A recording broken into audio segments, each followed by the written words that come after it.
ভুলে অথবা ইচ্ছায় স্ত্রীর দুধ পান করে ফেললে কি স্ত্রী তালাক হয়ে যাবে? সালাতের সময় হয়ে গেলে আজান শুরুর আগেই কি নামাজ আদায় করা যাবে? ভাত খাওয়ার সময় কি বাম হাতে গ্লাস ধরে পানি খাওয়া যাবে? নামাজের মধ্যে এক সূরা যদি দুইবার পড়ি তাহলে কি আমার নামাজ হবে? জুমার নামাজ পড়া সম্ভব না হলে কি আমি জোহরের নামাজ পড়তে পারবো? সব সময় কি মাথায় কাপড় দিতে হবে? নামাজরত অবস্থায় সিজদা যাওয়ার আগ মুহূর্তে সিজদার স্থানে ধুলা বালি ফু দিয়ে পরিষ্কার করা যাবে কি না? ওযু করার সময় আজান উত্তর দেওয়া যায় কি? বিবাহের সময় ছেলেরা কি হাতে মেহেদি আঙ্গুলে স্বর্ণ দিতে পারবে? গর্ভাবস্থায় সহবাস করা সম্পর্কে ইসলামে কোনো বিধিনিষেধ আছে কি না? কোনো ঘরে প্রাণীর ছবি থাকলে নামাজ হয় না, বিকল্প ব্যবস্থা না থাকলে কি করব? বাচ্চা হওয়ার আগেই তার নাম ঠিক করে রাখা যাবে কিনা? আমি মানত করেছিলাম সুস্থ হলে 500 টাকা দান করব, কিন্তু মনে নেই এতিমকে না মাদ্রাসা, এখন কি করব? কাফনের কাপড় নাকি দরদাম করে কেনা যায় না, কতটা শরীয়তসম্মত? আমি একজন গৃহিণী, প্রতিদিন সংসারের অনেক কাজ করা হয়, এই কাজ করে কিভাবে সওয়াব অর্জন করতে পারবো? মানে সংসারের কাজকে কিভাবে ইবাদতে রূপান্তরিত করতে পারি? বিলম্ব না করে চলুন আমরা আপনাদের প্রশ্ন উত্তর দেওয়ার পালায়। শরীফুল ইসলাম, আপনি আমাদের ইউটিউব চ্যানেলে প্রশ্ন করেছেন কাফনের কাপড় নাকি দরদাম করে কেনা যায় না, কতটা শরীয়তসম্মত? এই মাসালা হয়তো কোনো কাপড়ের ব্যবসায়ী তার সুবিধার জন্য আবিষ্কার করছে কিনা, আল্লাহ আলাম। কারণ হলো এই ধরনের মাসআলা থাকলে তো কাফনের কাপড়ের বিক্রেতা যারা তারা লাল হয়ে যাবে, যে কোনো দাম চাইবে, আপনি দরদাম করতে পারবেন না। মূলত এরকম কোনো কথা কোনো দেশে বলা হয়নি। অন্য 10টি জিনিসের মতো কাফনের কাপড়ও আপনি দরদাম করে কিনতে পারবেন, কোনো অসুবিধা নেই। এস এম রেজওয়ানুল খান, আপনি লিখেছেন উভয় পক্ষের বাবা মা বেঁচে না থাকলে বিবাহের নিয়ম তরিকা কি হবে? অভিভাবক হিসাবে বড় ভাই আছেন, বড় ভাই না থাকলে চাচা আছেন, পরবর্তী যে স্টেপের অভিভাবক আছেন সে সমস্ত অভিভাবকদের মাধ্যমে বিবাহের অ্যারেঞ্জ করবেন।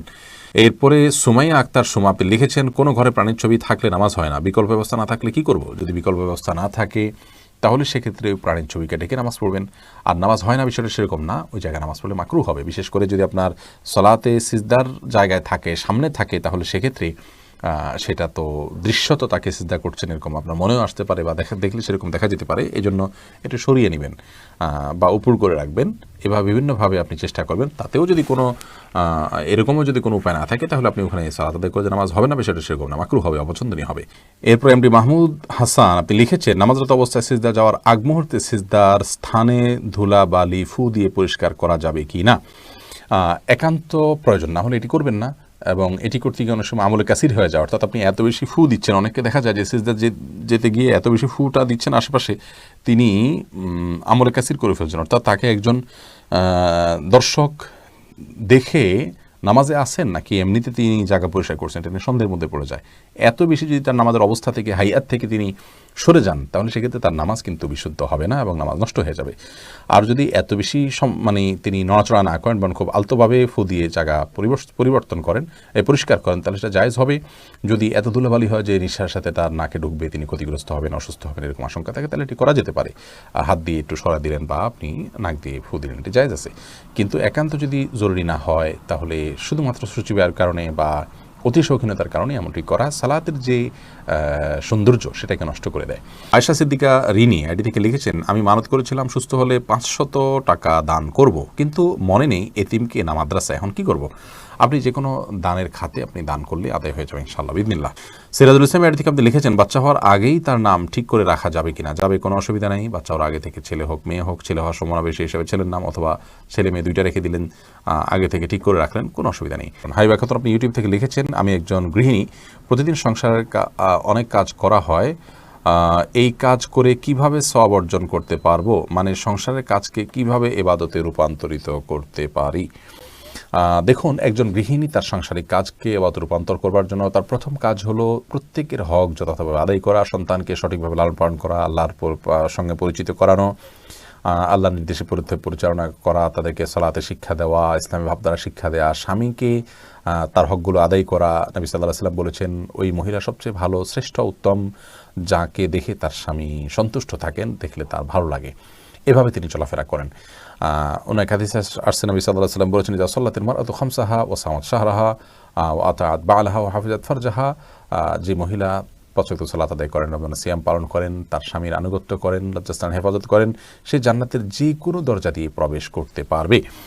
তো এই কাজগুলো করার পাশাপাশি আপনি আপনার যখন গৃহস্থলী কাজ করবেন, তখন আপনি আল্লাহর জিকির করলেন, সব কাজ বিসমিল্লাহ বলে করলেন, এবং নিজের আমলগুলো সব ঠিকঠাক রাখলেন। অহেতুক অনর্থক কাজ, মোবাইল ইত্যাদি, টেলিভিশন ইত্যাদিতে অহেতুক প্রোগ্রাম ইত্যাদি দেখা, বা হারাম জিনিস দেখা থেকে আপনি নিজেকে বিরত রাখলেন, যথাসময় পর্দার মধ্যে থাকলেন, নিজের পবিত্রতা নিজে রক্ষা করার চেষ্টা করেন, ইনশাআল্লাহ বিদিনিল্লাহ এর মাধ্যমে আপনি গৃহিণী হয়েও আল্লাহ তাআলার প্রিয় পাত্র হতে পারেন এবং আপনার গৃহস্থলী কাজগুলোকে এভাবে আপনি পরিণত করতে পারবেন।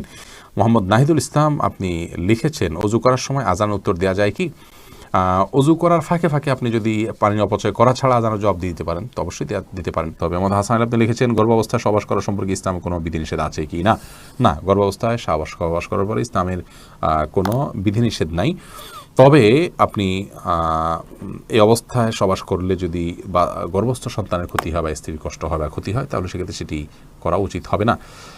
শিশির ভেজা ঘাস এই আইডি থেকে আপনি লিখেছেন, সবসময় কি মাথায় কাপড় দিতে হবে? না, সবসময় মাথায় কাপড় দিতে হবে বোন, এমনটি মোটেও আবশ্যক নয়। আপনি পরপুরুষের সামনে গেলে বা সে আপনাকে দেখে ফেলতে পারে এরকম হলে সেক্ষেত্রে মাথায় কাপড় না, শুধুমাত্র আপনি আপনার সৌন্দর্য ঢাকবেন, মাথার কাপড়কে আরও টেনে দিয়ে আপনার সৌন্দর্য এবং রূপ লাবণ্য এগুলোকে ঢেকে তার সামনে যাবেন। আর এর বাইরে আপনি আপনার বাসায় আপনার বাবা, ভাই, বোন বা আপনার মহিলারা, তারপর আপনার ছেলে, মাহরাম যারা আছেন তাদের সামনে আপনাকে মাথা সবসময় ঢেকে রাখতে হবে কাপড় দিয়ে, এমনটা আবশ্যক নয়। তবে হ্যাঁ, আপনি ফিতনার এই যুগে নিজেকে যথাসম্ভব সেফে রাখার জন্য আপনি অন্য পুরুষদের সামনে, অর্থাৎ বাসার মাহরম পুরুষদের সামনে, ধরুন শ্বশুর আছেন, আপনার বড় ভাই আছেন, বড় সন্তান, ছেলে সন্তান আছেন, তাদের সামনে মাথায় কাপড় টাপড় দিয়ে থাকতে পারলে ভালো, কিন্তু মাথায় কাপড় দিয়ে রাখতে হবে সব সময়, এটা পর্দার নির্দেশ এরকমটি কিন্তু নয় নিজের পরিবারের সদস্যদের সামনে, অর্থাৎ মাহরামদের সামনে। জয়নাল মুন্সি আপনি লিখেছেন, বিবাহের সময় ছেলেরা কি হাতে মেহেদি, আঙ্গুলে স্বর্ণ দিতে পারবে? মেহেদি এটা নারীদের ভূষণ, নারীরা দিবে, বিশেষ করে হাতে পায়ে, চুলে বা দাড়িতে ছেলেরা দিতে পারে। নবী আলাইহিস সালাম এক নারীর হাত দিয়ে কিছু দিচ্ছিলেন, তো তার হাতে মেহেদি ছিল না। নবী আলাইহিস সালাম বলেছেন যে এটা কি পুরুষের না মহিলার হাত? বলা হলো মহিলার হাত। তখন তিনি বললেন যে মহিলার হাত কেমন, যে মেহেদি নেই? তার মানে মহিলারা মেহেদি পড়তেন তখন, তাদের আদা ছিল এটি, কিন্তু পুরুষ সেটি করবে না, অর্থাৎ নারীর সাথে পুরুষ সাদৃশ্য গ্রহণ করা নিষেধ। আর তাছাড়া সাজগোজ এটি মূলত নারীদের জন্য, সাজগোজ বলতে এই জাতীয় অতিরিক্ত যে সাজগোজ আছে সেটি, আর পুরুষও পরিপাটি হয়ে থাকবেন সেটি তো অবশ্যই ভালো। শাহাদাত হোসেন আপনি লিখেছেন, জুমার নামাজ পড়া সম্ভব না হলে কি আমি জোহরের নামাজ পড়তে পারবো? জুমার নামাজ পড়া সম্ভব না হলে, মিস হয়ে গেলে তো অবশ্যই জোহর নামাজ পড়বেন। মোহাম্মদ হাসান আলী কিন্তু কেন মিস হলো? অবহেলার কারণে মিস হলো, সেটি গুনাহের কথা, সামনে থেকে সাবধান হতে হবে। মোহাম্মদ রহমান আপনি লিখেছেন, ভাত খাওয়ার সময় কি বাম হাতে গ্লাস ধরে পানি খাওয়া যাবে? যাবে, বিশেষ করে বাম হাতে পানি নিয়ে ডান হাতে ঠেক দিয়ে অনেকে খান, অর্থাৎ দুই হাত দিয়েই খেলেন আর কি, এটা জায়েজ আছে, কিন্তু উত্তম হলো আপনি সরাসরি ডান হাত দিয়ে পান করা।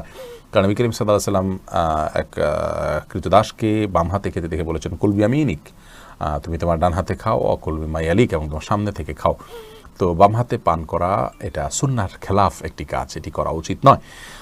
ডান হাতে যথাসম্ভব পান করা উচিত, কিন্তু ডান হাতে আমাদের খাবার লেগে থাকে, বিশেষ করে আমরা যারা এই সাবকন্টিনেন্টে থাকি, আমাদের খাবারগুলো এরকম যে ভাত তরকারি ঝোল টোল দিয়ে খেতে গেলে আমাদের হাত মেখে যায়, গ্লাসে ধরলে নষ্ট হয়ে যায়, সেখানে আমরা আঙুল চেটে খেয়ে তারপরে ধরতে পারি, সেটা আমাদের জন্য অধিকতর সুন্নাহর নিকটবর্তী এবং ভালো। কিন্তু যদি কেউ বাম হাতে খেয়ে ডান হাত দিয়ে ঠেক দেন, তাহলে সেটাকেও আপনি আপনার ভুল বলবেন বা গুনাহ হয়েছে এরকম বলার কোনো সুযোগ নেই, সেটাও করা যেতে পারে। অনেক ওলামা ইকরাম সেই পরামর্শ দিয়ে থাকেন। মাহদি হাসান আপনি লিখেছেন, নামাজের মধ্যে এক সূরা যদি দুইবার পড়ি তাহলে কি আমার নামাজ হবে? কোনো অসুবিধা, নামাজ হয়ে যাবে। এক সূরা যে একাধিকবার পড়তে হবে, এক সূরা যে একবার বেশি পড়া যাবে না এমন কোনো বাধ্যবাধকতা নেই। আমরা সূরা তারাবির সালাতে যে পড়ি, এক রাকাতে তো অনেক সূরাও পড়ি, তাই না? কোনো অসুবিধা নেই। জান্নাতুল ইমিন আপনি লিখেছেন, সালাতের সময় হয়ে গেলে আজান শুরুর আগেই কি নামাজ আদায় করা যাবে? সালাতের সময় হয়ে গেলে আজান শুরুর আগে আপনি সালাত আদায় করতে পারেন, কোনো অসুবিধা নেই। সালাতের সময় হওয়াটা হলো মূল। ইন্না সালাতা কানাত আলাল মুমিনিনা কিতাবাম মাওকুতা, সালাত নির্দিষ্ট সময় আদায় করাটাকে ফরজ করা হয়েছে। আজান হলে তারপরে জামাত হবে, আজান হলো ডাকার জন্য, কিন্তু তার আগে মা বোনরা তার জায়গায়, পুরুষরাও তার জায়গায় সালাত আদায় করতে পারবেন, কোনো অসুবিধা নেই। আরমান হুসাইন আপনি ইউটিউব চ্যানেল থেকে প্রশ্ন করেছেন, ভুলে অথবা ইচ্ছায় স্ত্রীর দুধ পান করে ফেললে কি স্ত্রী তালাক হয়ে যাবে? দেখুন, ভুলে বা ইচ্ছাকৃতভাবে যদি কোনো স্বামী তার স্ত্রীর দুধ পান করে ফেলে, তাহলে তার কারণে তাদের বৈবাহিক সম্পর্ক নষ্ট হবে না, এটি বিশুদ্ধতর মত এবং এটি জমহুর উলামা ইকরামের মত। কেউ কেউ এর ব্যতিক্রম বলেছেন, কিন্তু সেটি আসলে গ্রহণযোগ্য নয়। অতএব স্বামী যদি স্ত্রীর স্তনে মুখ দিয়ে দুধ পান করে ফেলেন ভুলে, তাহলে তার কারণে সম্পর্ক, তাদের স্বামী স্ত্রীর সম্পর্ক নষ্ট হবে না। নবী করিম সাল্লাল্লাহু আলাইহি ওয়াসাল্লাম বলেছেন, ফাইন্নামার রাদাআতু মিনাল মাজাআহ, অন্য হাদিসে আসছে লা রাদাআ ইল্লা লা রাদাআ ইল্লা ফি সানাতাইন, আও কামা ক্বালা আলাইহিস সালাতু ওয়াস সালাম। 2 বছরের বাইরে গেলে যদি দুধ পান করানো হয়, সে দুধ পান করানোর ভিত্তিতে হারাম হওয়ার সম্পর্ক সাব্যস্ত হবে না। এবং এ বিষয়ে দুরুল মুখতারের মধ্যেও স্পষ্ট ফতোয়া রয়েছে, এবং প্রয়োজন ছাড়া আপনার প্রয়োজন ছাড়া আপনার একজন মানুষ অহেতুক কর্মকাণ্ড থেকে যথাসম্ভব, বিশেষ করে যেখানে নানা রকমের রিস্ক আছে, নানা রকমের আপনার সুবিধা অসুবিধার দিক সেখানে চলে আসতে পারে, এই ধরনের বিষয়ে মানুষ যথেষ্ট সাবধান এবং সচেতন হতে হবে। স্ত্রীর দুধ যদি অনিচ্ছাকৃতভাবে কারোর মুখে চলে যায় এবং সে পান করে ফেলে, তাহলে সেটা মানে ইচ্ছাকৃত যদি কেউ করে তাহলে সেটা নাজায়েজ হবে, গুনাহের কথা হবে। যদিও কোনো কাম জায়েজ বলেছেন, কিন্তু নাজায়েজ এবং গুনাহ হবে, এই মতটি অধিকতর শক্তিশালী। সাবির আহমেদ আপনি আইডি থেকে লিখেছেন, মসজিদে না গিয়ে নিয়মিত নিজের ওয়াইফের সাথে ঘরে জামাতে নামাজ আদায় করা কি সঠিক হবে? মোটেও সঠিক হবে না ভাই সাব্বির। কারণ হলো আমাদেরকে আল্লাহ রাব্বুল আলামিন যে দিন দিয়েছেন, এই দিনে 5 ওয়াক্ত সালাত হলো সবচেয়ে গুরুত্বপূর্ণ আমল। আর এই 5 ওয়াক্ত সালাত পুরুষদের জন্য মসজিদে গিয়ে সালাত আদায় করার নির্দেশনা আমাদেরকে দেওয়া হয়েছে। নবী সাল্লাল্লাহু আলাইহি ওয়াসাল্লাম বলেছেন, 3 ব্যক্তি যাদের ব্যাপারে আল্লাহ রাব্বুল আলামিন নিজে জামিন এবং জিম্মাদার হয়ে যান, তাদের মধ্যে এক ব্যক্তি হলেন ওই ব্যক্তি যে মসজিদে যাতায়াত করে সালাত আদায় করার জন্য। অন্য এক হাদিসে নবী আলাইহিস সালাম বলেছেন, আলা আদুল্লুকুম আলা মা ইয়ামহুল্লাহু বিল খাতায়া ওয়া ইয়ারফাউ বিহিদ দারাজাত, আমি তোমাদেরকে এমন আমলের কথা বলে দিব না যে আমলের কারণে আল্লাহ তাআলা তোমাদের মর্যাদা বৃদ্ধি করবেন এবং তোমাদের ভুল ত্রুটি এগুলোকে মাফ করে দিবেন। সেই প্রশ্নের পর সাহাবীরা বলেছে, অবশ্যই বলি ইয়া রাসূলুল্লাহ। তখন নবী সাল্লাল্লাহু আলাইহি ওয়াসাল্লাম যে আমলগুলোর কথা বলেছেন, তার মধ্যে একটা আমল হলো মসজিদে যে ঘন ঘন যায়। তো মসজিদে যাওয়া, মসজিদে গিয়ে সালাত আদায় করার জন্য নির্দেশ আমাদেরকে দেওয়া হয়েছে। আর জামাতের আয়োজনটা মসজিদে হবে পুরুষদের জন্য, এতেই জামাতের যে উদ্দেশ্য সেটা সাধিত হবে। বাসায় আপনি যদি আপনার স্ত্রীকে নিয়ে জামাত নিয়মিত করেন, অথচ আপনার হাতের নাগালে আশেপাশে মসজিদ থাকে, তাহলে আপনার এই কাজটি উচিত হবে না, সঠিক হবে না। জামাতের সাথে সালাত আদায়ের যে নির্দেশ, সেই নির্দেশটা পালন হবে না। হ্যাঁ, আপনি জামাত আদায়ের সওয়াবটা পেলেন শুধুমাত্র। অবশ্য এ বিষয়ে রদ্দুল মুখতারের যে ফতোয়া রয়েছে, সেই ফতোয়া যদি আমরা সামনে রাখি, তাহলে সেক্ষেত্রে দেখতে পাই যে যদি আপনার পরিবার পরিজনের সদস্য যারা আছেন তাদেরকে নিয়ে আপনি জামাতের আয়োজন করেন, ধরুন মসজিদ দূরে, আপনি আপনার বাসা বাড়িতে বা আপনার বিল্ডিংয়ে যারা আছে তাদেরকে নিয়ে আপনি সালাতের আয়োজন করলেন, জামাতের আয়োজন করলেন সবাইকে নিয়ে, তাহলে এটা মাকরুহ হবে না। কিন্তু সেক্ষেত্রেও মসজিদে জামাতের সাথে সালাত আদায় করাকে আফদল বলা হয়েছে রদ্দুল মুখতারে।